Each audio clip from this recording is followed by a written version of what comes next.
She had built her empire from nothing: boardrooms, billion-dollar deals, respect earned in every corner of the corporate world. But on one flight, all of that power meant nothing. A steward tapped her shoulder, asking her to move. For someone else, someone white. In that moment, the air in the cabin turned heavy, and every pair of eyes seemed to watch. She could have walked away quietly. Instead, what she did next would send shockwaves through the industry and end careers overnight. How did a single seat turn into a battle for dignity heard around the world? Simone Carter was the kind of leader headlines loved to praise. A self-made billionaire CEO, she had clawed her way out of a cramped one-bedroom apartment in Detroit to the top floors of glass towers that overlooked entire cities. In the corporate world, her name was synonymous with vision and resilience. Her mornings were a blur of high-stakes board meetings, investor calls, and signing contracts worth more than most people would earn in a lifetime. Yet despite her power, she still carried herself with the same quiet confidence she'd had when she was a young woman working 2 jobs just to pay her tuition. That week was supposed to be different, a rare moment to breathe. She had just finalized a historic merger, one that promised to bring thousands of jobs to struggling communities that had been ignored for decades. The deal was her personal victory, the culmination of years of relentless work. Her company rewarded her with a first-class ticket home, a small luxury for the woman who had made it all possible. To the airport, she moved through the terminal with practiced ease. A tailored navy suit, polished black heels, and her favorite gold watch, every detail spoke of a woman in command. Security officers greeted her by name. At the gate, flight attendants smiled warmly, their tone almost deferential. Boarding early, she settled into her white leather seat near the front of the cabin. The hush of first class was a welcome contrast to the chaos of her work week. She powered on her laptop, ready to review notes for her next project. But as passengers trickled in, the atmosphere shifted. Flight attendants exchanged quick, hushed words. A man in an expensive camel coat stood at the entrance, scanning the cabin with an unsettling smirk. Simone barely noticed. She didn't yet realize this flight would become the stage for a humiliation so brazen it would ignite a chain of events no one could stop. The hum of the engines was almost soothing as Simone scrolled through her emails. She barely noticed the first attendant pause at her row, leaned toward her, and asked softly, "Ma'am, could you please step aside for a moment?" It was unusual, but she assumed it was a minor seat adjustment or a catering check. She unbuckled, moved into the aisle, and waited. The attendant didn't meet her eyes. Instead, she stepped back toward the galley, whispering to a colleague. Moments later, the man in the camel coat stepped forward, tall, silver-haired, exuding an air of practiced entitlement. He slid into Simon's seat without so much as a glance in her direction. Simone blinked, certain there had been some mistake. "I'm sorry," she said to the nearest attendant. "That's my seat." The woman's expression tightened. "We've had a change in seating arrangements. You'll be relocated to business class." Relocated. The word felt clinical, like an airline term for inconvenience, but this wasn't an inconvenience. This was a demotion, a quiet removal from the space she had been assigned and paid for. "Why?" Simone asked it, her voice calm but firm. The attendant hesitated, her eyes darting toward the man, who had already reclined and accepted a glass of champagne. "The passenger has certain status with the airline," she said finally. Status? Simone had plenty of status. Lifetime platinum, million miler. But she didn't need to ask what kind of status had just overridden hers. Passengers nearby shifted uncomfortably, pretending not to listen, but very much aware. A few glanced at Simone, then at the man, their expressions tight with something between guilt and complicity. "Please follow me, ma'am," the attendant urged, her voice now a little sharper, as though this delay was an inconvenience for everyone else. Simone stood there for a moment, feeling the weight of every eye on her. Years of corporate diplomacy taught her to choose her battles, but something about the smug stillness of the man in her seat lit a fire in her chest. She didn't move. "Ma'am," the attendant said again, her tone clipped. "We need to prepare for takeoff." It wasn't just about the seat anymore. It was about the quiet assumption that she didn't belong there, that even at the pinnacle of her career, she could be asked to step aside. No explanation needed. Finally, a second attendant approached, a man this time, with a forced smile that didn't reach his eyes. "If you don't comply, we may need to delay the flight." Simone felt her pulse quicken. The implication was clear. Comply, or you become the problem. The difficult passenger. The disruption. She took a slow breath, gathered her bag, and walked toward the divider. But she didn't head for business class. She stopped in the aisle, turned back, and studied the cabin. The man didn't even glance at her. Somewhere behind her, a phone camera clicked. Someone was recording. Simone slid into her reassigned seat, her mind racing. Every instinct told her to let it go, to get through the flight and move on. But as she stared at the curtain separating her from the front of the plane, she felt the sting of something far bigger than inconvenience. This wasn't about airline policy. This was about who was considered worthy of the best seat and who could be quietly shifted out without a second thought. The hum of the engines grew louder, but so did the pounding in her ears. She thought of the countless times she'd been underestimated, talked over, or asked to wait her turn. In spaces she had earned her way into .by the time the plane lifted off the runway. Simone knew one thing for certain.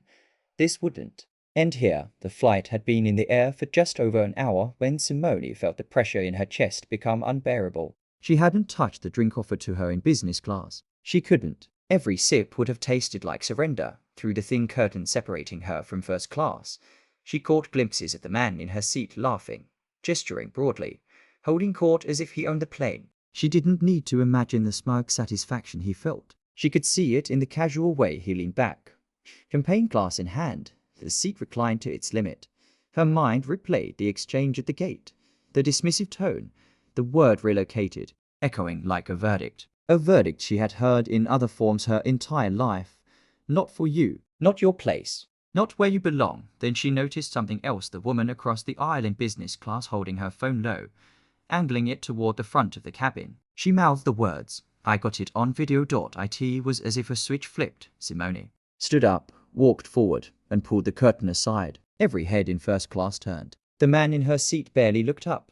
"Excuse me," Simone said to the nearest attendant, her voice steady but loud enough to carry. "I need to speak to the captain." The attendant blinked, startled. "Ma'am, the captain is busy. This will take less than 30 seconds, Simone cut in. "And it concerns an incident of discrimination happening on your aircraft right now."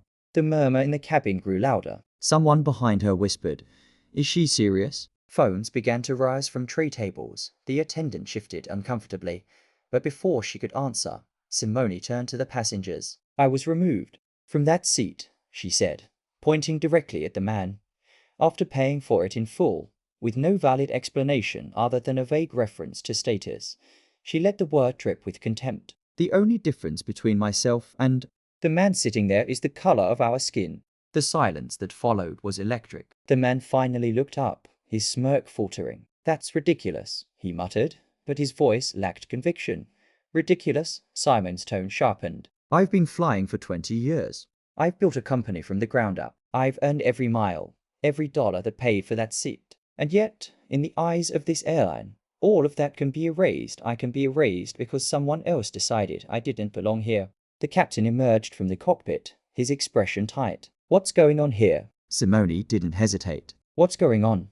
she said, meeting his gaze, "is that your crew just made a choice that tells every passenger watching exactly whose comfort matters most and whose doesn't." A ripple went through the cabin. The woman with the phone nodded toward Simone. "It's all on video," she said aloud. "Everything." The captain's eyes darted to the attendants, then to the man still in Simon's seat. The tension was a living thing now, thick, unyielding. Simone could feel the years of swallowing smaller slights, the quiet humiliations, the let it go moments, all condensing into this one decision. She knew she could sit back down and let the flight continue. She also knew that silence would be the real seat she'd never escaped from. She straightened her shoulders. "I want my seat back." Now, the captain didn't move. The man didn't move. The whole cabin seemed to be holding its breath. And then Simone said the words that would detonate everything. "Fine. When we land, every single person responsible for this will be unemployed by tomorrow morning." The captain didn't say a word at first. He just looked at Simone, then at the man in her seat, and finally at the row of passengers silently filming.